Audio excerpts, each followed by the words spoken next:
न तो ये गजक है ना ही कोई तिल की पट्टी। यह एक ऐसी मिठाई है जिसे यदि आप एक बार घर पर बना लेंगे तो मार्केट से महंगे वाले गजक लाना भूल जाएंगे। बहुत ही कम सामान में यह बनकर के तैयार हो जाती है। इसमें हम चीनी का उपयोग भी नहीं करेंगे और इसे कोई भी बिगनर्स भी बना सकता है। कभी भी यह मिठाई फेल नहीं होगी। मिठाई बनाने के लिए सबसे पहले हमने एक पैन को गर्म होने के लिए रखा है और इसमें डाला है 2 कप तिल।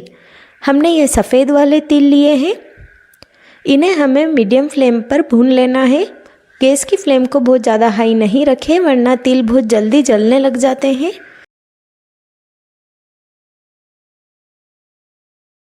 थोड़ी ही देर के बाद में तिल में से चटकने की आवाज़ आने लग जाएगी। आप देखेंगे तो यह फूले फूले से हो जाएंगे और इनमें से हल्की सी खुशबू भी आने लगेगी। तो अब हम गैस को ऑफ़ नहीं करेंगे, सिर्फ इस पैन को उठा करके तिल को अलग प्लेट में डाल देते हैं और तिल को ठंडा होने देंगे। फिर से उसी पैन को गैस पर ही रख देंगे। गैस अभी ऑन ही है। अब हमने इस मिठाई में अच्छा सा टेस्ट लाने के लिए मूंगफली के दाने लिए हैं। जितने हमने तिल लिए थे उससे आधे हमने मूंगफली के दाने लिए हैं, यानी कि 2 कप तिल और 1 कप मूंगफली का दाना। अब मूंगफली को भी हमें चटकने तक, हल्का ब्राउन कलर आने तक भून लेना है। थोड़ी ही देर के बाद में आप देखेंगे कि मूंगफली का छिलका अलग होने लगा है।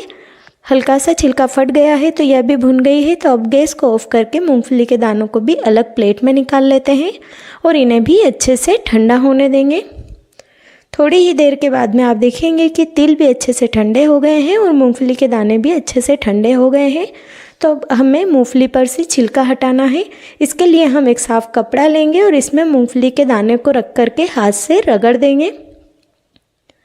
हाथ से रगड़ने पर जल्दी ही इनका छिलका हट जाता है। बस मूंगफली के दाने अच्छे से ठंडे होने चाहिए जिससे कि छिलका आसानी से निकल जाएगा। आप देख सकते हैं फ्रेंड्स कि छिलका पूरी तरीके से निकल गया है। 1-2 दानों में रह भी जाए तो कोई दिक्कत नहीं है। और इस प्रकार की छलनी लेकर के हम दाने और छिलके को अलग कर लेंगे। तो मूंगफली के दाने में से छिलका हमने हटा लिया है। अब हम मिक्सी का ग्राइंडर डाल लेंगे और इसमें मूंगफली को दाने को डाल करके इसे पल्स मोड पर चलाते हुए ग्राइंड करेंगे, यानी कि बार बार रोक रोक कर आपको इसे ग्राइंड करना है जिससे कि इस प्रकार का दरदरा पाउडर बने। बहुत ज़्यादा बारीक इसे हमें नहीं करना है, दरदरा ही करना है। अलग बाउल में हम इसे ले लेते हैं। अब तिल को भी इसी प्रकार से हम रोक रोक करके दरदरा सा ग्राइंड कर लेंगे। तिल को भी हमने ग्राइंड कर लिया है। आप देख सकते हैं इसे भी हमने दरदरा किया है जिससे कि इस मिठाई का टेक्सचर बहुत ही अच्छा आएगा। तो इसे भी हम मूंगफली के पाउडर के साथ ही मिक्स कर देते हैं। अब इसमें हम डालेंगे आधा कप मिल्क पाउडर। यदि आप मिल्क पाउडर नहीं डालना चाहे तो इसे स्किप भी कर सकते हैं या फिर इसकी जगह पर आप डेसिकेटेड कोकोनट भी डाल सकते हैं। इसे अच्छे से मिक्स कर लेते हैं। फ्रेंड्स, आपसे एक रिक्वेस्ट है कि यदि आपको मेरी रेसिपी पसंद आ रही हो तो प्लीज़ वीडियो पर लाइक, शेयर, कमेंट करें और मुझे सपोर्ट करने के लिए चैनल को सब्सक्राइब करें। पास रखे बेल आइकन पर भी प्रेस करें जिससे कि हमारी आने वाली वीडियो की नोटिफिकेशन आपको मिलती रहे। तीनों को हमने अच्छे से मिक्स कर लिया है। तो अब गैस को ऑन करके फिर से वही पैन हम गर्म होने के लिए रखेंगे और इसमें डालेंगे आधा चम्मच घी। सिर्फ आधा चम्मच ही हमें घी डालना है, बहुत ज़्यादा घी की इसमें आवश्यकता नहीं होती है। और जिस कप से हमने तिल लिया था उस कप से 2 कप हमने गुड़ ले लिया है। गुड़ को हमने छोटे छोटे पीस में काट लिया है जिससे कि यह जल्दी से मेल्ट हो जाए। इसकी हमें कोई चाशनी नहीं बनानी है, सिर्फ इसे मेल्ट करना है। तो इसमें 2 बड़े चम्मच हम पानी डाल देते हैं जिससे कि गुड़ जल्दी से मेल्ट हो जाएगा। गैस की फ्लेम को हम मीडियम ही रखेंगे और लगातार चलाते हुए इसे मेल्ट करेंगे क्योंकि गुड़ नीचे से जलने लग जाता है यदि हम हाई फ्लेम रखेंगे तो। थोड़ी ही देर में आप देखेंगे फ्रेंड्स कि गुड़ अच्छे से मेल्ट होने लगा है। थोड़ी देर में आप देख सकते हैं फ्रेंड्स कि गुड़ में उबाल आने लगा है। तो इस टाइम पर हम एक प्लेट लेंगे और प्लेट के नीचे वाले हिस्से पर हल्का सा घी लगा करके इसको घी से ग्रीस कर लेते हैं। आप चाहे तो इस मिठाई को पॉलीथीन से भी सेट कर सकते हैं। पॉलीथीन पर भी हल्का सा घी लगा करके ग्रीस कर लें। गुड़ में उबाल आते हुए लगभग 1 मिनट हो गया है। तो इस टाइम पर हम इसमें मूंगफली और तिल वाला मिक्सचर डाल देते हैं। थोड़ा सा मिक्सचर मैंने बचा लिया है, पहले इसे अच्छे से मिक्स करूँगी, उसके बाद ही आवश्यकता अनुसार मिक्सचर डालूँगी। तो पहले इसे अच्छे से मिक्स कर लें। वैसे फ्रेंड्स, जो मैंने आपको क्वांटिटी बताई है, जो रेशियो बताया है सभी चीज़ों का, अगर वो उसी हिसाब से आप बनाएंगे तो आपका पूरा पाउडर इस गुड़ के लिए पर्याप्त होगा। ये अच्छे से मिक्स हो गया है, तो बचा हुआ मिक्सचर भी हम इसी में डाल देते हैं और इसे भी अच्छे से मिक्स कर लेते हैं। आप देख सकते हैं फ्रेंड्स कि अभी हमारा जो भी मूंगफली और तिल का मिक्सचर है वह पेन से चिपक रहा है, लेकिन जैसे जैसे हम इसे मिक्स कर लेंगे और ये अच्छे से पक जाएगा तो यह पेन छोड़ देगा। तो अच्छे से इसे मिक्स कर लें। देखिए फ्रेंड्स, कुछ ही देर के बाद में यह मिक्सचर पेन छोड़ने लगा है।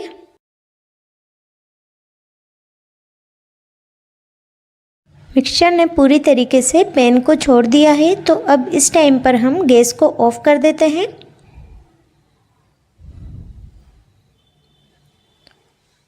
और इसे घी से ग्रीस की हुई प्लेट पर निकाल लेते हैं।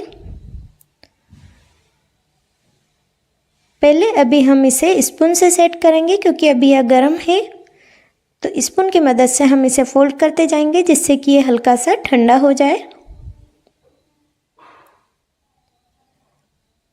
अब यह ज़्यादा गर्म नहीं है, हम इसे हाथ लगा सकते हैं, तो हाथ से हम इसे रोल कर देंगे। फ्रेंड्स, हमने थाली पर घी इसलिए लगाया था क्योंकि अब हम इस मिठाई को थाली पर रखते हैं तो यह चिपकती है, इसलिए हमने इसे हल्का सा घी से ग्रीस कर लिया था। इस प्रकार से रोल करने के बाद में सिर्फ 5 मिनट के लिए इसे हम ऐसे ही छोड़ देंगे जिससे कि हल्की सी यह सेट हो जाए। 5 मिनट के बाद में यह हल्की सेट हो गई है, तो अब इस पर हम डालेंगे खसखस, जो कि इसकी लुकिंग को भी ज़्यादा अच्छा कर देगा और टेस्ट को भी, जब हमारे मुंह में खसखस आएगा तो हमें बहुत ही अच्छा लगेगा। आप चाहें तो इसकी जगह पर कोई ड्राई फ्रूट्स भी डाल सकते हैं और इस रोल को हम खसखस से कोट कर लेंगे। आप चाहें तो इसकी जगह पर पिस्ता भी डाल सकते हैं या बादाम की चूरी भी डाल सकते हैं। 5 मिनट के बाद ही यह काम ज़रूर कर लें, जिससे कि ये खसखस अच्छे से इस रोल पर चिपक जाएगा। यदि आप ज़्यादा देर के बाद में करेंगे तो खसखस इस पर चिपकेगा नहीं। खसखस को हमने पूरे रोल पर अच्छे से चिपका लिया है, तो अब इसे हम 15 से 20 मिनट के लिए सेट होने के लिए छोड़ देंगे, जिससे कि यह मिठाई अच्छे से सेट हो जाएगी। 15 से 20 मिनट के बाद में फ्रेंड्स, हमारी मिठाई अच्छे से सेट हो गई है। आप हाथ लगा करके देखेंगे तो यह इतनी ज़्यादा सॉफ्ट नहीं रही है। तो अब हम चाकू की मदद से इसे काट देते हैं। फ्रेंड्स, मेरा चाकू इतना शार्प नहीं है, तो मुझे इसको थोड़ा सा हिला करके कट करना पड़ रहा है, लेकिन यदि आपका चाकू बिल्कुल शार्प होगा तो बहुत ही आसानी से यह मिठाई कट जाती है। जितना मोटे पीस आप चाहते हैं वैसा मोटा या पतला आप इसे कट कर सकते हैं।